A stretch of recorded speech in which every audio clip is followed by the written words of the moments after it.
Ya estamos con Andrea Yepes, a quien hemos invitado para conversar, hablar, para pensar en voz alta. Qué gusto tenerte acá, Andrea. ¿Cómo estás? Muchas gracias, Orlando. Muy feliz, muy contenta de poder compartir este espacio contigo. Primera pregunta. ¿Qué querías ser de grande? Sabes, esta es una cosa muy interesante. Yo creo que siempre supe que iba a hacer lo que hago, es decir, dedicarme a la estrategia política, a la política en general. Empecé muy pequeña, pero creo que, de hecho, empecé a los 9 años, concretamente. Y yo creo que desde muy chiquita sabíamos que iba a ser eso, porque, digamos, presidenta del Jardín de Infantes ya era. Así que... ¿Y a los 9 años qué sucedió. pensabas sobre la política? En general creía que era una herramienta, sigo creyendo que es una herramienta de transformación social, pero en ese tiempo creía que todos pensaban lo mismo. Luego me di cuenta que luego me di cuenta que para mucha gente la política es solamente una herramienta para cumplir sus intereses personales o los de su agenda, de su grupo financiero. ¿Y consideras que ya eres grande? No todavía. Te falta mucho todavía. No sé si tanto, Orlando, pero, ¿sabes? Creo, una de esas almas que se resiste a envejecer y me ha ayudado mucho en la vida porque sigo teniendo una buena interacción con otras generaciones como los centennials, precisamente porque me resisto a asumir que soy una millennial de los primeros años, y también con la generación de los alfas. Me entiendo súper bien. Quizá te diría que me entiendo mejor con los alfas que con los centennials. ¿Cuál es la característica que te hace más cercano a ellos? Yo, bueno, mi papá es ingeniero electrónico, mi mamá fue una de las primeras tecnólogas de sistemas, entonces yo crecí muy cercana a las computadoras y tuve acceso a internet muy chiquita. Entonces, cuando para los millennials era raro tener este acceso a internet, yo ya lo tenía, y siento que tuve una infancia bastante similar a la de los alfas. Guardando las distancias, no había smartphones en mi tiempo, lógicamente, pero creo que por eso logramos una comprensión. Yo entiendo que nacieron en un ecosistema digital. Cuando te digo si te falta para ser grande, ¿qué crees que en ese lapso puede ocurrir en tu perspectiva de vida? ¿Crees que hay perspectivas de cambios, por dónde se conducirían, o te afirmas en lo que haces ahora? Sabes, Orlando, yo creo que voy a seguir haciendo política toda mi vida. Es algo que yo amo y creo que hay que entender la política no solamente como la oportunidad de ser candidato, sino como la oportunidad de opinar, de analizar, de estar todo el tiempo pendiente de lo que pasa. O sea, a mí sí me importa lo que pasa en este país y lo que la gente dice, hace y deja de hacer políticamente. Entonces, yo creo que crecer es cuando uno ya empieza a ver esto con menos pasión de la que te hace perder el control de tus emociones. Hay cosas que todavía me siguen molestando al punto de que yo... Te digo, he dejado de hablar con gente que hace política en este país por una decisión política. Pero espero madurar algún momento y tener un poco más de tolerancia. Y cuando mencionas la palabra pasión, ¿a qué te refieres? Porque para unos la pasión es salir a las calles, gritar, hacer discursos, etcétera. Pero para otros, por ejemplo, me incluyo ahí, disculpa que me ponga en primera persona, la pasión es, por ejemplo, leer sobre política. A mí me apasiona y ahora me apasionan las series políticas de Netflix, de Paramount o lo que sea. ¿Qué es para ti el apasionamiento en este sentido? Creo que cualquier cosa que te mueve las emociones es algo que te apasiona. Entonces, en mi caso, a mí la política me llega a causar muchísima alegría, mucha tristeza, mucha ira. Por eso entiendo que es un tema que verdaderamente me apasiona. Y, digamos, en tu caso es leyendo. También me ha pasado con series, no te creas. Sí he llorado con alguna serie política por ahí de la injusticia, pero... Creo que ojalá la política pudiera conmovernos a todos de ese nivel, porque creo que es la única manera de que termines involucrándote en el gobierno, al nivel que sea, hasta de tu barrio. ¿Viste House of Cards? Sí. ¿Y qué te pareció? ¿Te apasionó? Sí, digo esa porque es como la referencia que casi todo el mundo habla, pero hay otras que han salido a partir de ahí. Creo que es una serie muy interesante porque le permite a la gente no política vivir un poquito de lo que quienes hemos tenido la oportunidad de estar bastante más cerca hemos tenido que ver, tanto en bien y en mal. Claro. ¿Y Borgen? ¿Viste la serie Borgen? Sí, vi también. Esa es una mujer, además, es muy interesante, primera ministra, etcétera, etcétera. Lo que me llamó mucho la atención en esta serie, en Borgen, es cómo la política en Noruega es tan diferente. Es decir, hay cosas comunes, pero no sé si es que quienes hicieron la serie presentan unos escenas como unas proyecciones de escenarios complicadas que son un día en el municipio de Quito. Claro, sí, verdad. O sea, toda la trama de Borgen en ciertos momentos llega a ser terrible. La gente, me imagino que en otros países como, wow, cuánta corrupción, qué terrible. Eso es un día en un gobierno autónomo, descentralizado, parroquial aquí en Ecuador. Claro. Pero entonces, volviendo al tema del apasionamiento de la política, ¿dónde crees que te insertaste, te instalaste para pensar de otro modo la política? Porque te digo esto, porque normalmente se piensa lo que tú dices, la política es la candidatura, el partido político, pero yo me doy cuenta ya con más evidencia de que la política, primero que es un campo de trabajo, hay escuelas de formación, hay maestrías, hay doctorados en política. Acabo de reunirme con 2 amigos en Madrid y ellos están haciendo un doctorado en política y dice, no sé de qué voy a vivir, pero me dicen, en Europa tengo trabajo, en América Latina no tendría. Es terrible, eso es terrible. Yo, creo que a veces es el destino también.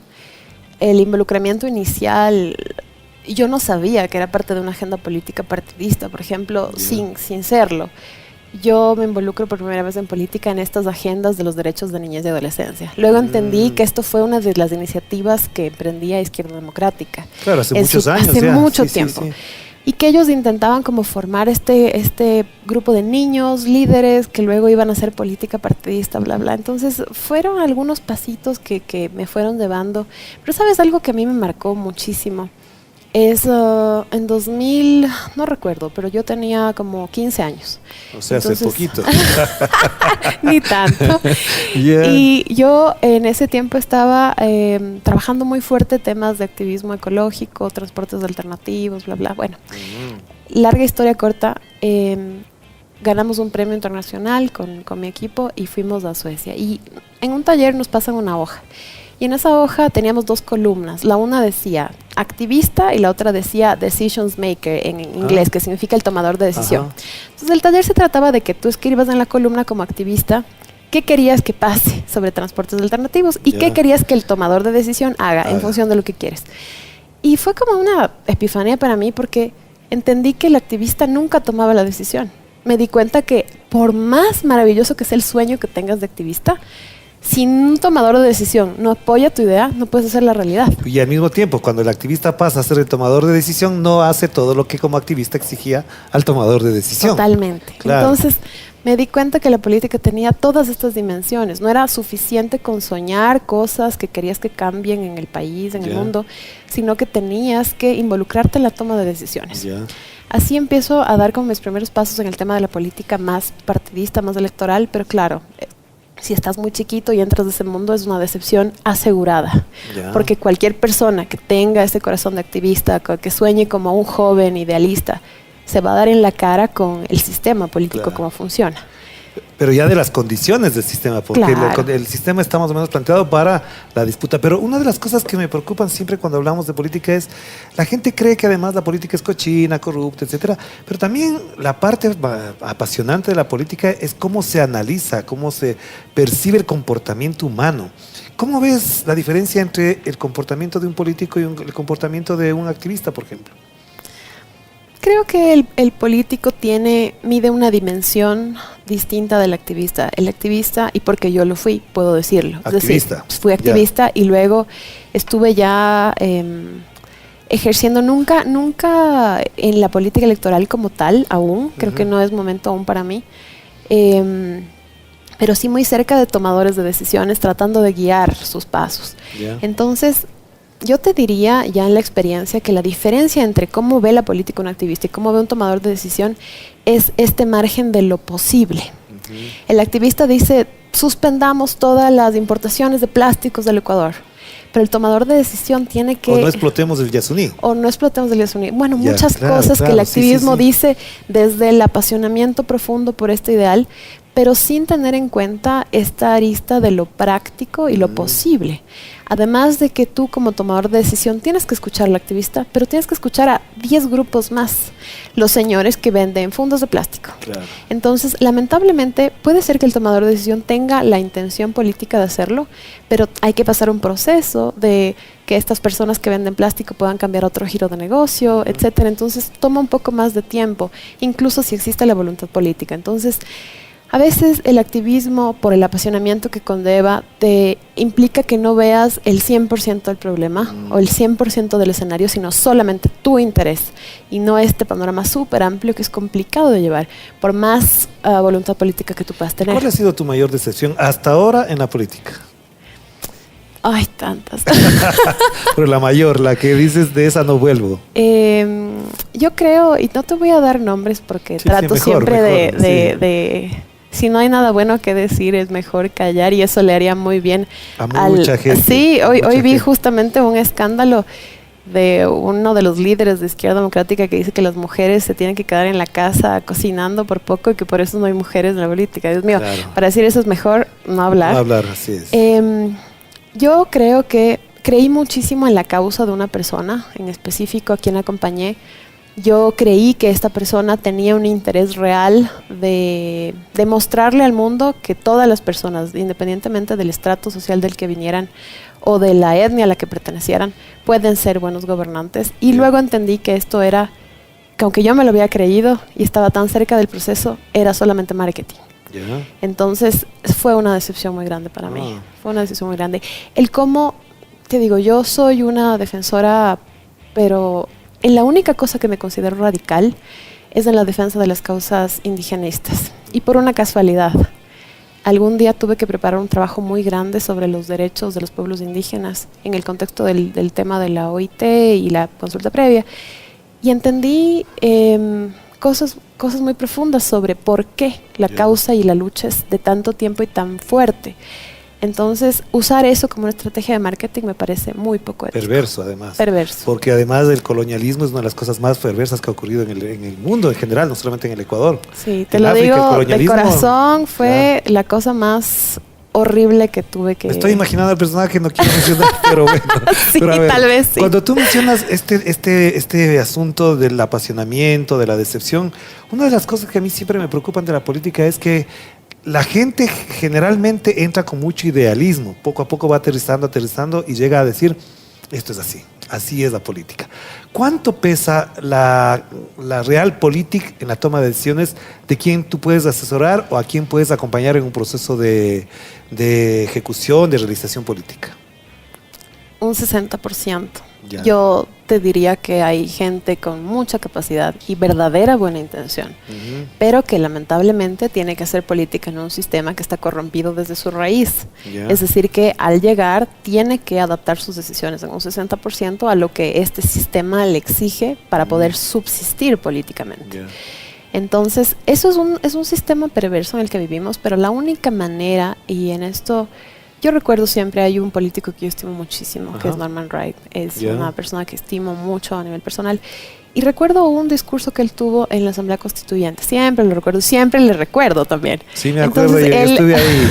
Se me fueron las lágrimas de ese fue día. Un discurso y fue en el momento de votar la Constitución. Sí, así fue. Y bueno, quienes lo oímos, esto es icónico. Entonces, él dijo una frase y decía, hay que infiltrarse por los vórtices y entrar. Entonces creo que cualquier persona que crea en la necesidad de hacer otra política, una nueva política, tiene que infiltrarse en ese sistema y tiene que transformarlo desde adentro. Entonces creo que muchos, y pienso que los millennials que hacemos política de corazón, estamos llamados un poco a esto que va a ser medio kamikaze. Nosotros tenemos que entrar en el sistema y tomar decisiones que no son políticamente aceptables para este sistema, con el riesgo de que nuestros mandatos sean cortos, de levantarnos muchas cosas en contra, para que las generaciones que vienen después puedan hacer política buena, de verdad. Pero, Andrea, una de las cosas que a mí me ha pasado, le pasa a mucha gente, es que la política te abre amistades, te abre contactos, te abre relaciones.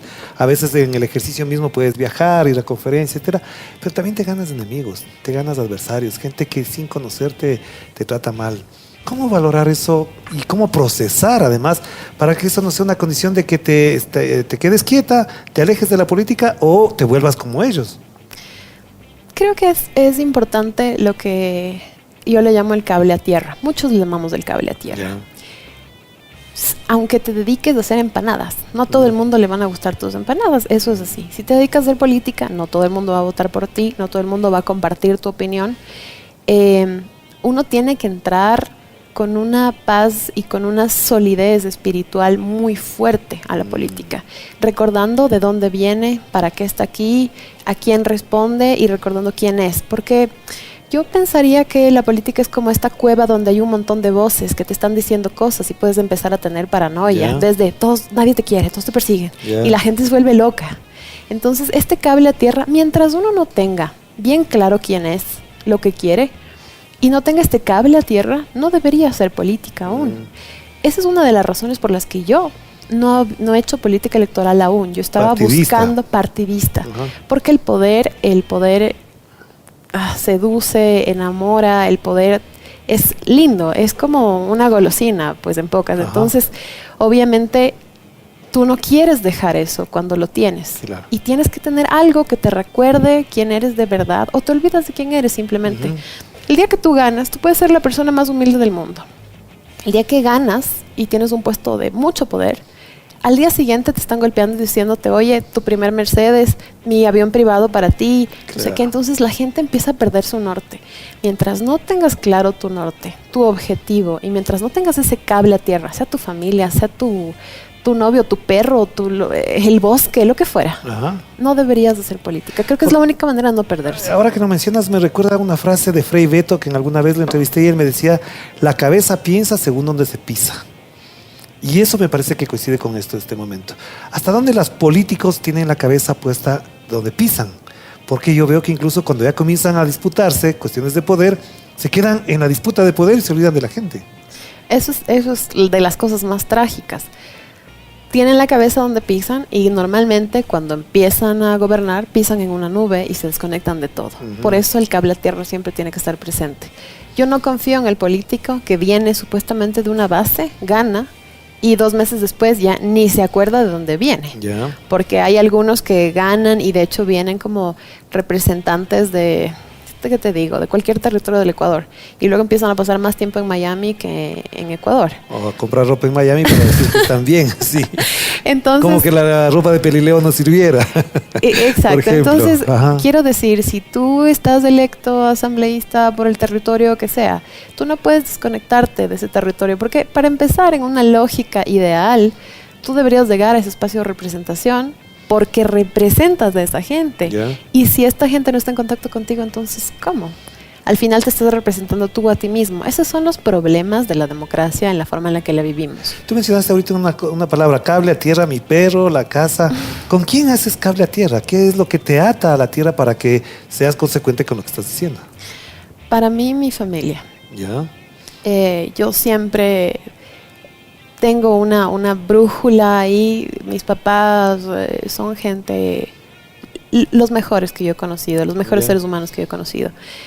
Y siempre que estoy empezando a sentir que se nubla el panorama, le recuerdo y me arraigo otra vez. Entonces, mi cable a tierra son ellos, es mi familia. Entonces, si es así, para cerrar esta primera parte, Andrea, la política, con lo que acabas de mencionar, tiene algunos condicionantes, es decir, la preparación, la formación, el contacto, la relación, etcétera. ¿Qué es lo que a ti te hace más auténticamente, Andrea, dentro de la política en estos momentos?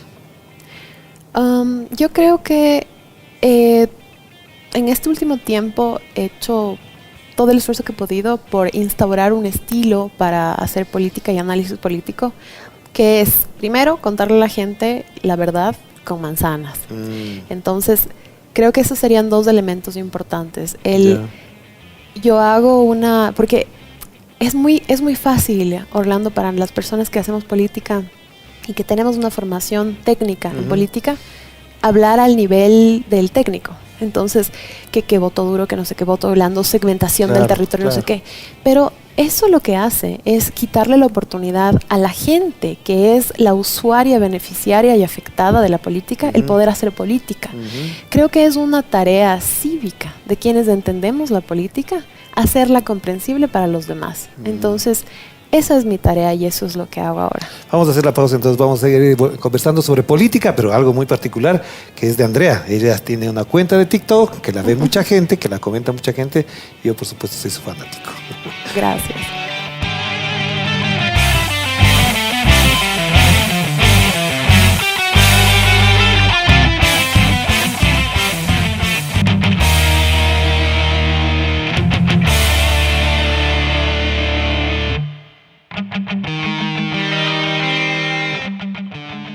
Y ya, estamos de vuelta con Andrea Yepes. Ella tiene una cuenta de TikTok, yo la sigo, mucha gente la sigue. Veo los comentarios, Andrea, no sé cuántos te agradan, cuántos te desagradan, pero tus comentarios son muy buenos, muy interesantes. ¿Qué valor le das al TikTok? ¿Por qué ese recurso para ti es muy importante? Y la otra pregunta que está ligada a esto es, ¿quién es Andrea Yepes en TikTok?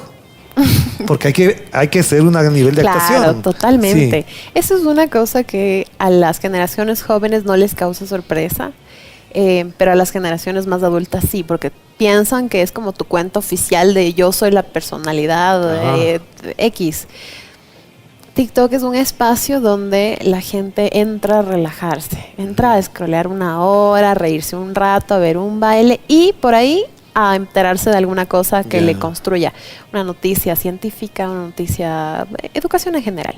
Entonces, ese es el momento en el que entra el segmento con el que yo trabajo, el segmento al que dirijo mi perfil. Entonces, ¿qué hago? Análisis político para chiqui babies, le llamo yo, que es una forma de decir que este es un análisis político direccionado para la gente a la que no le gusta la política y además que es muy joven, entonces tiene poco tiempo para enterarse de las cosas. Claro. Pero ahí actúas. Tienes que tener un nivel de actuación, hay un modo de mostrarse, un modo de manifestarse, de seducir a las personas que están viendo. En gran parte. ¿Cómo te preparas para eso? Afortunadamente, sabes, Orlando, yo creo que en la vida yo soy así, entonces soy bastante efusiva, las cosas me apasionan, como te decía, me suben, me bajan. Pero hay una cosa que sí hago y en lo que me preparo, yo tiendo a hablar mucho. Yeah. Si tú te sientas conmigo, podemos hablar 3 horas. Entonces, para mí es un verdadero reto poder decir lo que quiero decir en 1 minuto, en 2, en 3. Claro. Hice un resumen sobre el juicio político en 3 minutos. No sabe la gente lo que a mí me costó, porque tenía páginas y páginas de lo que quería decir. Yeah. Y tengo un buen amigo que es muy chiquito aún, pero va a ser un estratega digital impresionante.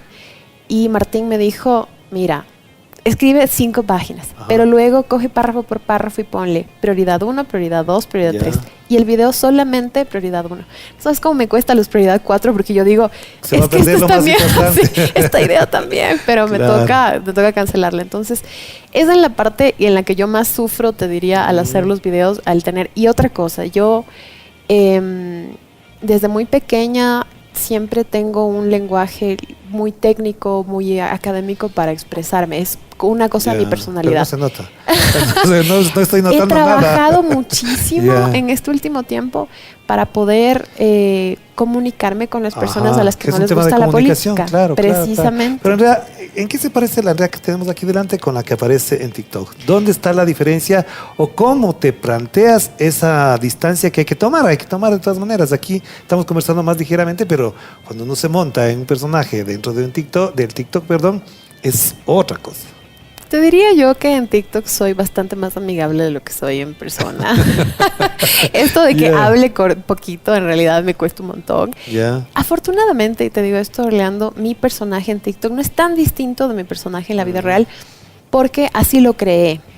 Hay gente que en su TikTok hace humor, pero en la vida real es muy serio, se dedica a cosas muy académicas. Entonces, ya depende un poco de lo que cada cual decida en su rol. Sin embargo, te cuento por qué. Yo, un poquito después de la pandemia, empiezo a hacer a utilizar un poco más mi TikTok y empiezo a hacerlo como una pequeña tubo de ensayo. Lanzaba como cositas para probar, incluso después de yo tengo una agencia de asesoría política, entonces probaba cosas en mí para luego saber si funcionan o no en la política. Entonces yo quise y me puse tenía una tesis, entonces quise poner la prueba. ¿Cuánto puede crecer una cuenta de alguien que aborde temas políticos sin abusar del arquetipo del bufón? Normalmente la gente piensa que la única forma de crecer en TikTok es haciendo bromas, bailando, es decir, todo este tema de recreación pura y dura, ¿no? Ajá.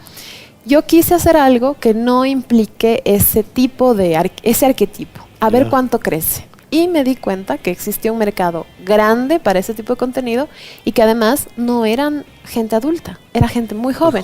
Sí. Entonces yo en las estadísticas en este momento de mis seguidores tengo el 80% de mis seguidores están entre los 16 a los 34 años. ¿Y cómo procesas, manejas y además produces tu feminidad ahí? Porque yo lo voy a plantear, ahí hay una carga muy fuerte de feminidad, no digo de feminismo por si acaso, feminidad. Feminismo está bien, pero no estoy hablando de eso, de feminidad, porque efectivamente tu expresión, tu lenguaje, tus posturas son muy femeninas. Está intencionado, hasta dónde pesa el hecho de ser mujer para que tenga mejor impacto. Sabes, en TikTok la plataforma sí favorece, por ejemplo, si tú sales desmaquillado o me pasó una vez en un video, con gafas, salí una vez con gafas, TikTok me retuvo el video. ¿Ah, sí? Porque TikTok tiene un algoritmo súper desarrollado con un montón de criterios. Entonces TikTok te clasifica y, a ver, TikTok tiene una biometría de tu cara. Entonces, cualquier cambio que tú le hagas de tu cara, TikTok dice, espérate, este no es. Yo ya sé que con este producto, la cara de Andrea, vendo normalmente esto, muevo tanto, genera este alcance, pero Andrea se hizo un cambio. Lancémoslo a un grupo más chiquito a ver qué pasa. Entonces TikTok privilegia más que el balance estético, digamos, de la persona, privilegia qué tan reconocible. Sí, reconocible y sobre todo qué tan permanente es tu imagen. Ya. O sea, lucir casi siempre reconocible, digamos. Ya, pero no me has respondido a la pregunta. Voy a esa parte. Yo, para mí, el hacer política y no dejar de ser femenina es una reivindicación.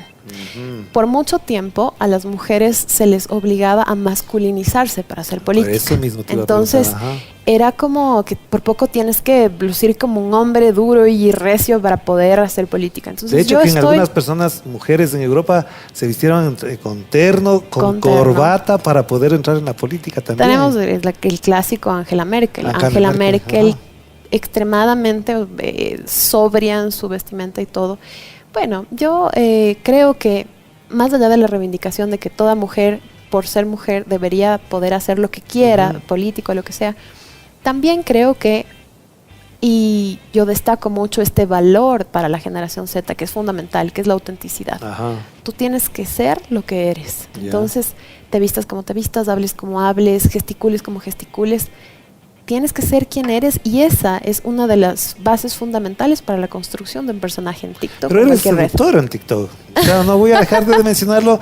Ciertas expresiones faciales, timbre de voz, guiño de ojo. Es seductora. Yo pensaría que es mi naturaleza de alguna forma. Y pienso que todas las mujeres en general somos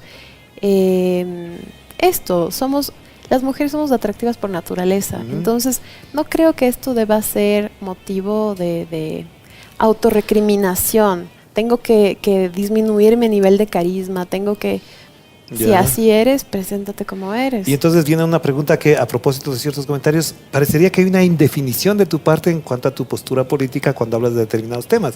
Y voy a mencionar, si hablas en contra de Lazo, la gente comienza a decirte que eres correísta. Si estás hablando en contra de Correa, entonces te caen que eres lacista. Es decir, tu definición o autodefinición ideológica está clara, hay que expresarla, o por dónde la podemos vislumbrar. Sabes, yo volvería un poco a lo que, en relación a la pregunta anterior y esta. Yo hago contenido para generaciones, especialmente Z, alfas y millennial joven. Para nosotros hay cosas que ya se han roto, que para las generaciones más adultas son súper importantes. Entonces, son bien estructuradas, mira, además. En esta línea, yo recibo comentarios de todo tipo en los videos, pero la menor cantidad, el porcentaje del 2%, el 3%, tienen que ver con mi aspecto, cualquier tema. La mayor parte son gente que está opinando del contenido, es decir, para ellos es secundario la forma en la que tú luces versus qué tan capaz eres en lo que estás hablando.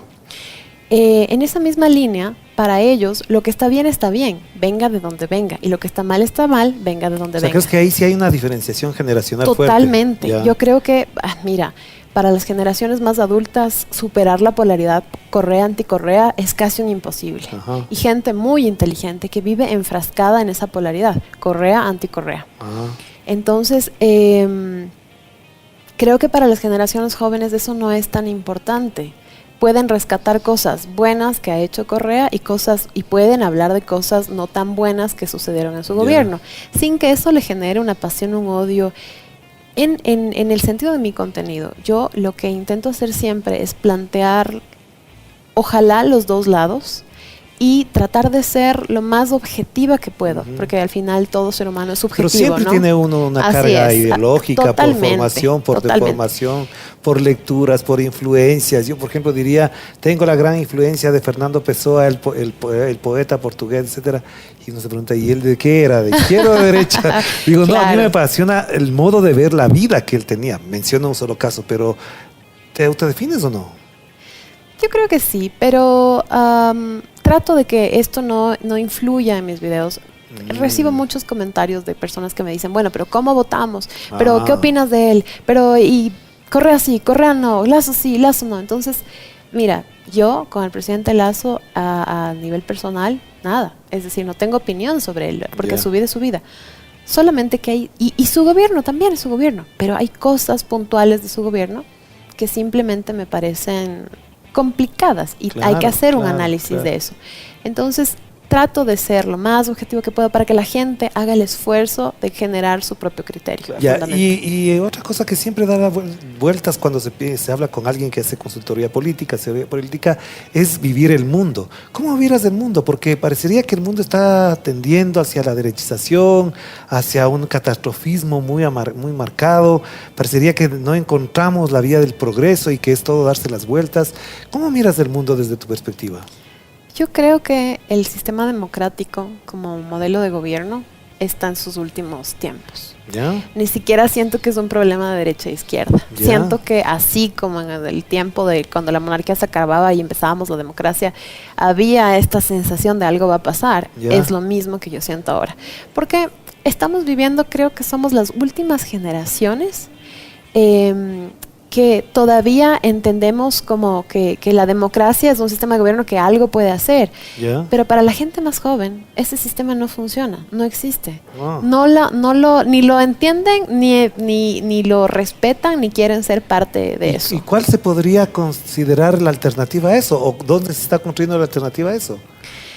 Es una gran pregunta. Muchos dicen, hay algunos teóricos que dicen que esta democracia que nosotros tenemos va a convertirse en otro modelo de democracia que va a funcionar a través de redes sociales y esta participación medio digital. Una democracia digital. De alguna forma sí. Y una que va a generar un tribalismo donde tenemos esta pequeña comunidad. La comunidad de Orlando es un pequeño partido político que es la comunidad de Orlando y la comunidad de Andrea, y yo no me entiendo con la comunidad de Orlando, pero no importa porque mi comunidad solo me escucha a ti, la tuya solo se escucha a ti, y entonces este tipo como de polarización, pero al mismo tiempo superfragmentación de la sociedad. Entonces, no sabemos realmente aún a dónde va a caminar, pero te digo algo, Orlando, en esta última elección en 2023, ya faltaban pocos días, 4 días, 5 días. La del 5 de febrero. Ajá, la del 5 de febrero. Faltaban pocos días y teníamos unos índices altísimos de indecisión. Sí. Exactamente. Entonces la gente decía que no los candidatos, la crisis de representatividad, a nadie le convence un candidato y por eso tenemos estos números. ¿Pero qué números? 40%, 60% de indecisión. Cosa que no se había visto realmente en el país. Y todo el mundo lo asumía como adultos que no tomaban la decisión. Eran jóvenes. Eran gente joven que no decidían y no decidieron al final del día.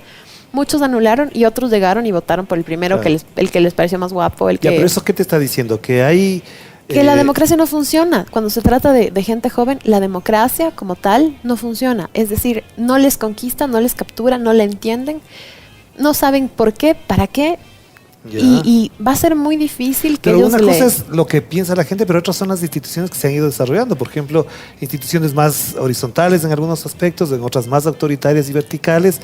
Este nuevo modo en el que estás planteando la política, que es interesante, ¿está marcado también por la tecnología? ¿Crees porque hay una mejor conexión de la gente con otras realidades o es porque efectivamente las perspectivas han cambiado? Yo hice un video hace poco tiempo sobre... la inteligencia artificial y la política. Y ya no es una cosa nueva, pasó hace 9 años en Rusia, hace 7 años en Japón, si no recuerdo mal, de que la gente votó, no fue un candidato formal, pero la gente votó por la opción de que le gobierne una inteligencia artificial.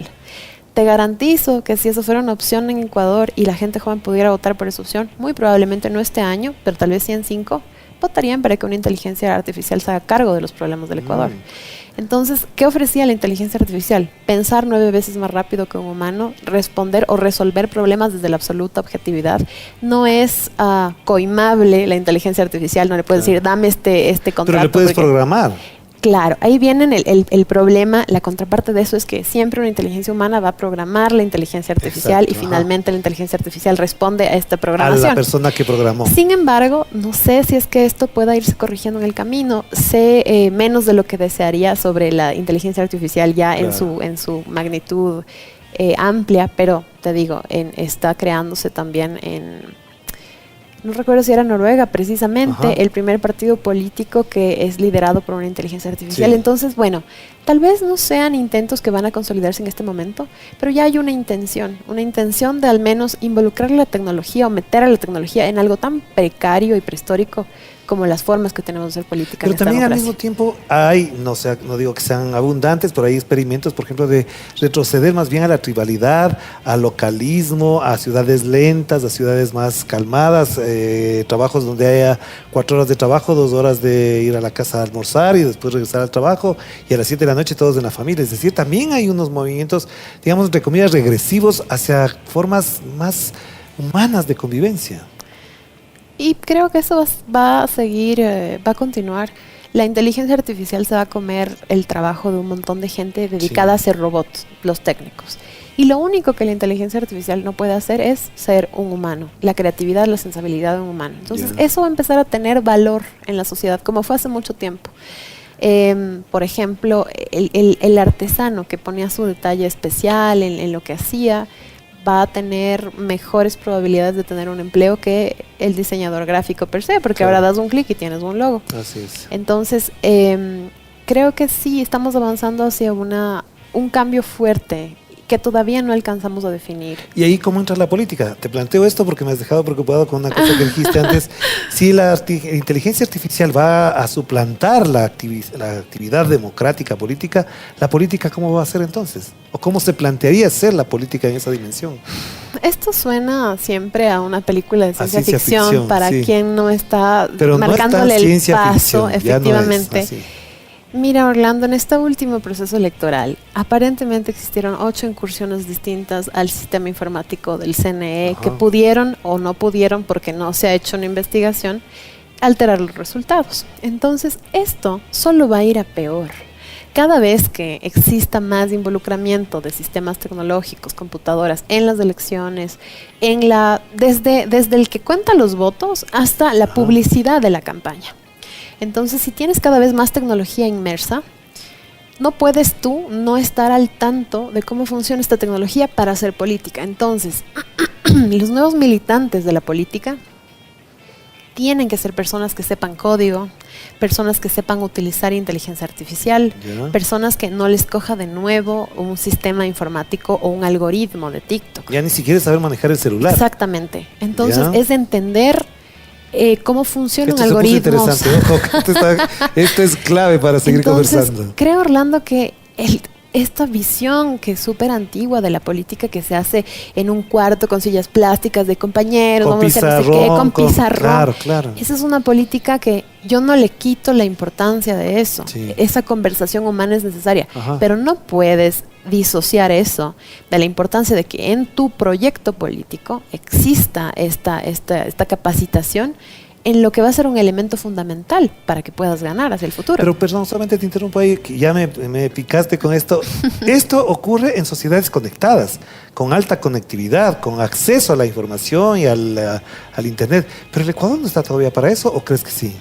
Yo creo que sí, pero probablemente no estamos al nivel de Japón, eso te lo garantizo. Pero mira, en 2021 Javier Hervas tuvo una participación política que a algunas personas les sorprendió porque logró algunos números interesantes. Colocarse en el cuarto lugar, nada más y nada menos, de siendo un Nada desconocido. más y nada menos, siendo un desconocido. ¿A qué se le atribuye eso? Al buen uso de una herramienta tecnológica. Él tenía un equipo que entendió, no sé si el algoritmo en su extensión máxima, pero entendió la importancia de usar una herramienta que nadie utilizaba y usarla bien en ese momento puntual. ¿Ok? Tener el manejo de una herramienta. Algún movimiento político que hizo alguno o algunos, porque se supone que las incursiones del sistema informático sucedieron desde varios puntos del planeta y probablemente respondían a diferentes personas, sí existieron, porque estoy elucubrando mientras nos hago una investigación. Entonces, eso le dio una ventaja competitiva a quien sea que haya propiciado estos asuntos. El escándalo de Cambridge Analytica con Donald Trump y todo el tema de Facebook y Putin y no sé qué, ¿de qué se trataba? En sumatoria, muy rápido, para quien no lo conozca, es que Facebook le permitió utilizar al grupo de campaña información privada de las cuentas de Facebook para incidir en los electores. Sí, para generar perfiles psicológicos y poder incidir. Entonces, digamos que Orlando es una persona muy divertida, que le gusta el rock y le gustan los perros. Entonces, yo hago un perfil psicológico de Orlando y le envío una publicidad con música divertida, usando perritos y usando rock. Y me influye en mi decisión. Influye en tu decisión. Yo tengo un perfil, en cambio, de una persona que le gusta el reggaetón y le gustan las tortugas y le gusta la música, lo que sea. Entonces me mandan una publicidad de ese estilo. Quiero decir, el entender cómo funcionan las herramientas tecnológicas, los algoritmos, el código, esto es fundamental en la política que se viene para adelante. ¿Y tú te estás preparando para eso? Estoy intentándolo. ¿Qué se requiere para entender eso entonces? Porque parecería que esto va a ser la acción de expertos, de técnicos que hacen política, o al revés, de políticos que van a utilizar la técnica para hacer la política. Creo que Internet, afortunadamente, es la enciclopedia más grande que ha existido en la historia de la humanidad. Hay un montón de herramientas que puedes utilizar para formarte por ti mismo sobre, por ejemplo, una cosa que es básica, es que todos empecemos a utilizar herramientas de inteligencia artificial, al menos probarlas. No es fácil para quienes no son nativos digitales, es decir, a algunos hasta les cuesta utilizar WhatsApp, entonces es difícil, pero hay que hacerlo, hay que empezar a involucrarse poco a poco. Pero te digo, por mucho que las generaciones adultas quieran involucrarse en estos temas, siempre los jóvenes van a tener una ventaja competitiva. Va a haber entonces una brecha ahí, sí, realmente. Va a haber una brecha, pero si vamos un poco al tema de la política partidista como tal, la formación política es importante, pero la formación política acaba de tener una nueva dimensión, no solamente en la formación ideológica, sino en la formación técnica. Para poder hacer esta nueva política que involucra la tecnología. Andrea, de esto tendríamos que hacer otro programa y me comprometo a que hagamos otro programa para hablar porque gusto, efectivamente ha sido muy interesante esto y pues te agradezco mucho. Adelante contigo. Gracias a ti. Gracias a ustedes por acompañarnos este diálogo con Andrea Yepes. Vean cuánto se puede transformar una conversación cuando parte de eso, de conversar nada más. De esto vamos a tener que seguir hablando. Chao, chao.